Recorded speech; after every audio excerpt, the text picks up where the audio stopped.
America की रऊनत, दहशतगर्दी, बेवफाई और दुनिया से बेएतनाई यूं ही नहीं है।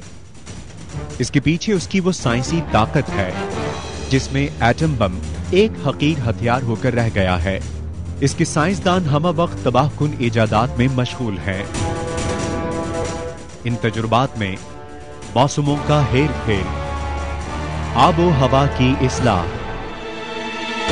कुतुब जुनूबी और कुतुब शुमाली की बर्फ को बड़ी मिकदार में पिघलाना या पिघलने को रोकना,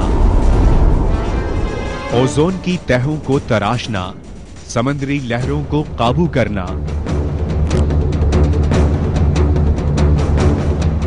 दिमागी शुआओं को कब्जा करना और 2 सैयारों की एनर्जी फील्ड पर काम हो रहा है।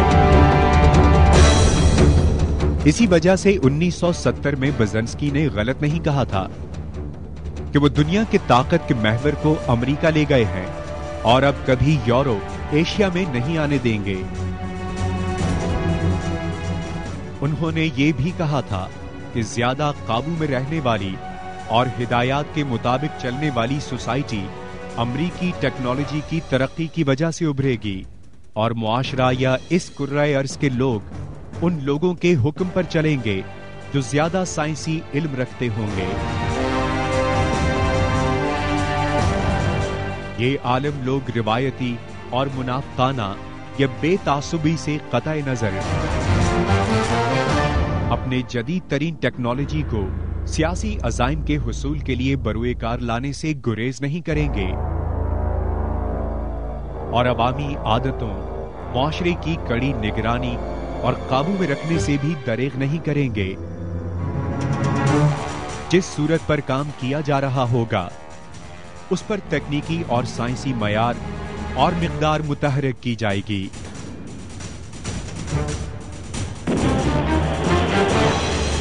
इनकी ये पेशगोई आज सही साबित हो रही है और अब खुदा जाने अमेरिका के पेंडोरा बॉक्स में और कौन कौन सी तबाहकुन इजादात पर काम हो रहा है।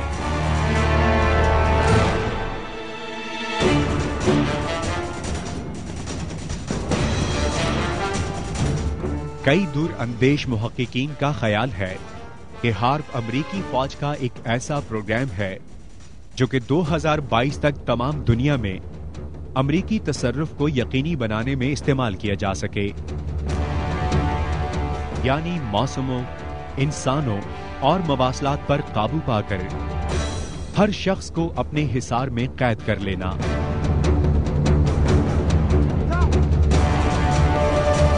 इस प्रोग्राम को कोई न्यू वर्ल्ड ऑर्डर कहता है और कोई वर्ल्ड न्यू कहता है।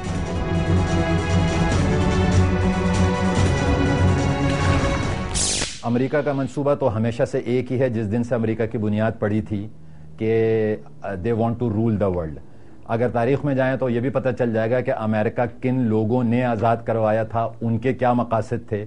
जिन मकासद से अमेरिका को एक रियासत बनाया गया था वही मकासद उस वक्त भी थे। वो इल्यूमिनाटीज और वो फ्री मेसन्स, उन्होंने ही जिन मकासद के लिए अमेरिका बनाया था, अमेरिका बिल्कुल उन्हीं मकासद पे पिछले 200 साल से काम कर रहा है और बहुत हद तक वो उनके मायार पे पूरा उतरा है। और मेरे ख्याल से आने वाले जो 10-20 साल बाकी हैं या 10 साल बाकी हैं 2022 की अगर बात करें, अगर ऐसे ही सिलसिला चलता रहा तो यकीनन और बहुत आगे निकल जाएगा। तो पूरा तसल्लुत तो इनडायरेक्टली अमेरिका का अभी भी आपको नजर आ रहा है कहीं भी। जहां तक मुसलमानों का सवाल है तो अगर वो एक इस्लामी हवालों से एक दज्जाल का आप तस्वुर देखें तो वो दज्जाल तो आपके सामने मौजूद है। थोड़ी देर के लिए मान लें कि हार्प टेक्नोलॉजी के जरिए ये सब मुमकिन है, वेदर कंट्रोल करना, तो फिर तो आप अमेरिका जहां चाहेगा कहत डलवा देगा, जहां चाहेगा सारी की सारी इकोनॉमी इसके पास आ जाएगी। तो ये सारी निशानियां तो बिल्कुल वही हैं जो दज्जाल के हवाले से बताई जाती हैं कि सब उसी के मोहताज होंगे। तो तसल्लुत तो अमेरिका का किसी हद तक कायम हो चुका है। हाँ, अब यह कहना कि क्या आने वाले 10 सालों में वो 100% अपना तसल्लुत कायम कर लेगा, उसमें एक चीज बैरियर बनती हुई नजर आ रही है कि शायद उसने हर चीज अचीव कर ली है हर मामले में, लेकिन एक चीज में वो मुसलसल मार खा रहा है और वो उससे कंट्रोल नहीं हो रही, और वो उसकी खुद की अपनी इकोनॉमी।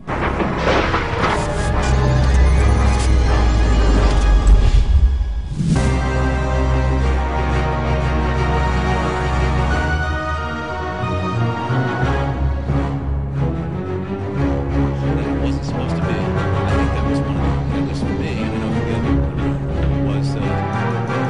अमेरिका को इन दिनों वॉर ऑन टेरर लड़ता दिखाई देता है, लेकिन लाखों इंसानों को मौत के घाट उतारने वाले अमेरिका को आज दुनिया सबसे बड़ा दहशतगर्द कह रही है। अमन का दावा करने वाले अमेरिका ने आज सारी दुनिया को जंग का अखाड़ा बनाया हुआ है।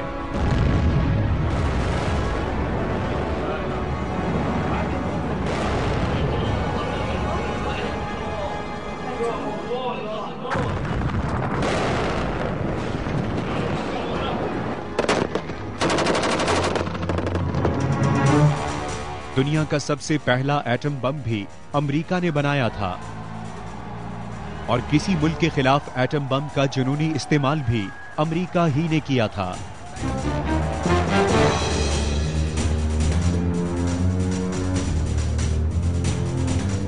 अमेरिका दुनिया पर अपना तसल्लुत कायम रखने के लिए किसी भी सतह पर जा सकता है।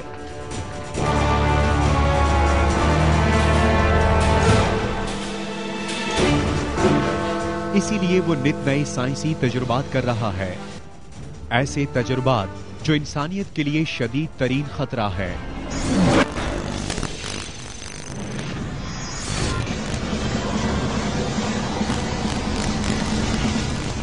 हिरोशिमा और नागासाकी पर गिराए गए एटम बम भी जुनूनी पागलों के हाथों में थे।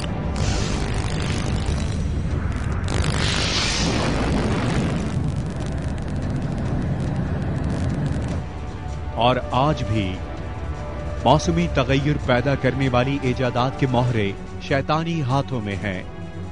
ये सारी दुनिया के लिए लम्हाए फिक्रिया है। कर खुदा ना हो तो दुनिया किस कदर बर्बाद हो।